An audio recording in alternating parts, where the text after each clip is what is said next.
കേരളത്തിലെ നക്സലൈറ്റ് പ്രസ്ഥാനത്തിൻ്റെ ആദ്യകാല നേതാവ് മന്ദാകിനി നാരായണൻ്റെ 19ാം ചരമവാർഷിക ദിനമാണ്. കേരളത്തെ പ്രകമ്പനം കൊള്ളിച്ച കേരളത്തിൻ്റെ നക്സലൈറ്റ് പ്രസ്ഥാനത്തിൻ്റെ ആദ്യകാല നക്സലൈറ്റ് നേതാവ് കുന്നിക്കൽ നാരായണൻ്റെ ഭാര്യയുമാണ് മന്ദാകിനി നാരായണൻ. മുൻ നക്സലൈറ്റ് നേതാവും അന്വേഷി പ്രസിഡന്റുമായ കെ അജിതയുടെ അമ്മയാണ് മന്ദാകിനി. 1960-ൽ നടന്ന കേരളത്തിലെ നക്സലൈറ്റ് ആക്ഷനിൽ ഒന്നായ തലശ്ശേരി പുൽപ്പള്ളി സംഭവങ്ങളിൽ പങ്കെടുത്ത ഒരു വനിതയുമാണ് അവർ. 1925 ഒക്ടോബർ 25-ന് ഗുജറാത്തിലെ ഭാവ്നഗറിൽ ഒരു ബ്രാഹ്മണ കുടുംബത്തിലാണ് മന്ദാകിനി ജനിക്കുന്നത്. പിന്നീട് ആ കുടുംബം മുംബൈയിലേക്ക് കുടിയേറി. 1942-ൽ വിദ്യാർത്ഥിയായിരിക്കെ അവർ ക്വിറ്റ് ഇന്ത്യ സമരത്തിൽ പങ്കെടുത്തിട്ടുണ്ട്. കോളേജിൽ സ്റ്റുഡൻറ്റ് ഫെഡറേഷൻ പ്രവർത്തകയായിരുന്നു. കമ്മ്യൂണിസ്റ്റുകാരിയായതുകൊണ്ട് അച്ഛൻ്റെ മരണത്തെ തുടർന്ന് റവന്യൂ വകുപ്പിൽ കിട്ടിയ ജോലിയിൽ നിന്നും അവരെ പിരിച്ചുവിടുകയും ചെയ്തു.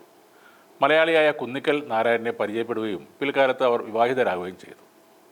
പിന്നീട് കോഴിക്കോടായിരുന്നു താമസിച്ചിരുന്നത്. കോഴിക്കോട് ഒരു ഗുജറാത്തി സ്കൂളിൽ അധ്യാപികയായും പ്രധാന അധ്യാപികയായും ജോലി നോക്കിയിരുന്നു. പുൽപ്പള്ളി പോലീസ് സ്റ്റേഷൻ ആക്രമിച്ച കേസിൽ 1968-ൽ അറസ്റ്റ് ചെയ്യപ്പെട്ടു. പിന്നീട് അടിയന്തരാവസ്ഥ കാലത്ത് വീണ്ടും അറസ്റ്റ് ചെയ്യുകയുണ്ടായി. 2006 ഡിസംബർ 16-നായിരുന്നു അവരുടെ മരണം. മന്ദാകിനിയെക്കുറിച്ച് ഓർക്കാൻ ഇപ്പോൾ മറ്റൊരു കാരണം കൂടെ ഉണ്ടായിരുന്നു. അവരുടെ മകളായ അജിതയുടെ ഒരു പ്രസ്താവനയാണ് ഇവരുടെ പഴയ കാലത്തെക്കുറിച്ച് ഓർമ്മിപ്പിച്ചത്. നടി ആക്രമിക്കപ്പെട്ട കേസിൽ കുറ്റവിമുക്തനായി പുറത്തു വന്ന നടൻ ദിലീപ് ആദ്യം വിരൽ ചൂണ്ടിയത് മഞ്ജു വാര്യർക്കെതിരെയായിരുന്നു. പിന്നീട് ദിലീപിൻ്റെ കൂലിപ്പട്ടാളം സൈബർ ആക്രമണം ഏറ്റെടുത്തു. മഞ്ജുവിന് നേരെ ഒരുപാട് ഭീഷണികളുണ്ടായി. അപ്പോഴാണ് കെ അജിത രംഗത്ത് വരുന്നത്.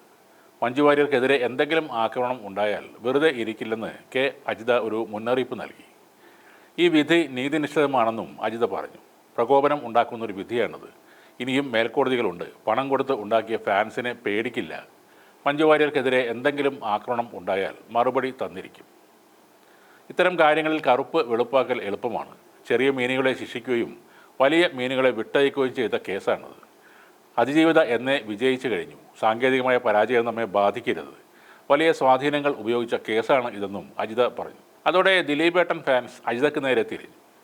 അജിതയെ വെല്ലുവിളിക്കുന്ന കമൻറ്റുകളൊക്കെ വന്നു തുടങ്ങി. എന്നാൽ കെ അജിത ആരാണ് അല്ലെങ്കിൽ ആരായിരുന്നു എന്ന് അറിയുന്നവർക്ക് ആ ഭീഷണിയൊക്കെ കാണുമ്പോൾ ചിരിയാണ് വരുന്നത്.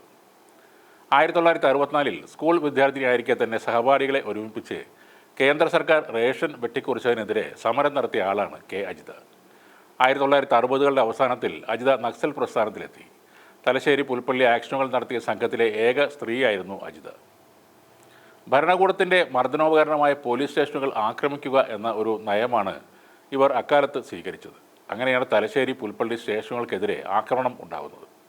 പുൽപ്പള്ളി പോലീസ് സ്റ്റേഷൻ ആക്രമണ കേസിൽ അറസ്റ്റ് ചെയ്യപ്പെടുമ്പോൾ അജിത കോഴിക്കോട് പ്രൊവിഡൻസ് കോളേജിലെ പ്രീ ഡിഗ്രി വിദ്യാർത്ഥിനിയായിരുന്നു. ഈ കേസിൽ അജിത ഉൾപ്പെടെ 13 പേരെ ജീവപര്യന്തം തടവിന് ശിക്ഷിക്കുകയുണ്ടായി.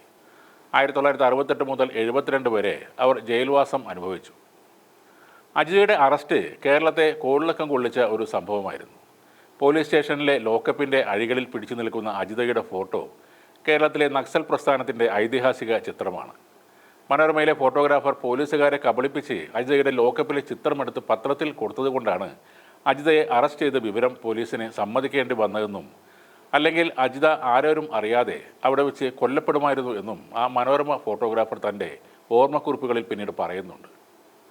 അജിതയെ കസ്റ്റഡിയിൽ എടുത്തു എന്നറിഞ്ഞ് സ്റ്റേഷനിലെത്തിയ മലയാള മനോരമ ഫോട്ടോഗ്രാഫർ ടി നാരായണനെ ഫോട്ടോ എടുക്കില്ല എന്ന ഉറപ്പിലാണ് പോലീസുകാർ അജിതയെ കാണിക്കാൻ തയ്യാറായത്. എന്നാൽ തന്ത്രപരമായ നാരായണൻ അജിതയുടെ ചിത്രം ക്യാമറയിൽ പകർത്തുകയായിരുന്നു.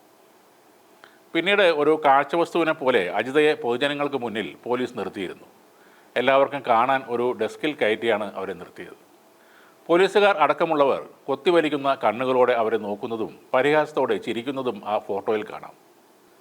എന്നാൽ അത്ര തലയെടുപ്പോടെ പോലീസ് സ്റ്റേഷനിൽ നിൽക്കുന്ന പ്രതികളെ തൻ്റെ ഔദ്യോഗിക ജീവിതത്തിൽ പിന്നീട് കണ്ടിട്ടില്ല എന്നാണ് അവരെ അറസ്റ്റ് ചെയ്ത അന്നത്തെ സബ് ഇൻസ്പെക്ടർ ശ്രീനിവാസൻ പിന്നീട് പറഞ്ഞത്. ചോദിച്ച എല്ലാ ചോദ്യത്തിനും ഉറച്ച ശബ്ദത്തിൽ മറുപടി പറഞ്ഞ ഒരേ ഒരു സ്ത്രീയായിരുന്നു അജിത. 1997-ൽ IPS നേടി പത്തനംതിട്ട ജില്ലാ പോലീസ് മേധാവിയായി സർവീസിൽ നിന്ന് പിരിഞ്ഞ അദ്ദേഹം അജിതയെപ്പോലെ ധീരയായ ഒരു പ്രതിയെയും സ്റ്റേഷനിൽ കണ്ടിട്ടില്ല എന്നാണ് പറഞ്ഞത്.